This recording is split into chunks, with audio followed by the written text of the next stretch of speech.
এখানে আসল বর কোনটা? বুঝতে পারছি না, নিতে এসেছি বউ, কিন্তু এভাবে হাত বাড়িয়ে শাড়িরা দাঁড়িয়ে আছে কেন? আগে 20,000 টাকা দেন, তারপর গেট ছাড়বো। 20,000 টাকার অঙ্ক, সেটা আগে উত্তরটা তো মেলাও, তারপর না আমি তোমাদেরকে টাকাটা দেবো। এত কিছু বুঝতে পারবো। টাকা দেন, ফিতা কাটেন। আচ্ছা, তোমরা কার কাছে টাকা চাইছো? আপনাদের মধ্যে যে আসল তার কাছে।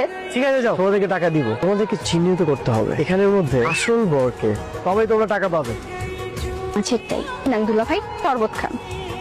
এক হাতে টাকা দিচ্ছি, আর এক হাতে কাছে দিতে হবে। আরে কি বলিস তুই? আরে আমার বিয়েতে তুই কেন ফিতা কাটবি? এই হচ্ছে আসল বর। তার মানে আপনারা তিনজন ফ্রড। টাকা ছাড়া কিন্তু ভিতরে ঢুকে পড়েছি। এই বদমাইশ ছেলে টাকা না দিয়ে গেট দিয়ে জোর করে ঢুকে গেল। এদেরকে তো খুব সহজে ছাড়বো না। ছাড় থেকে বলেছে, আমি তো চাই আপনি আমাকে শক্ত করে আপনার বুকে জড়িয়ে ধরুন। আমার তো আর খেয়ে দিয়ে কাজ নেই, তাই না? কাজে থাকলে আপনারা তো বাড়িতে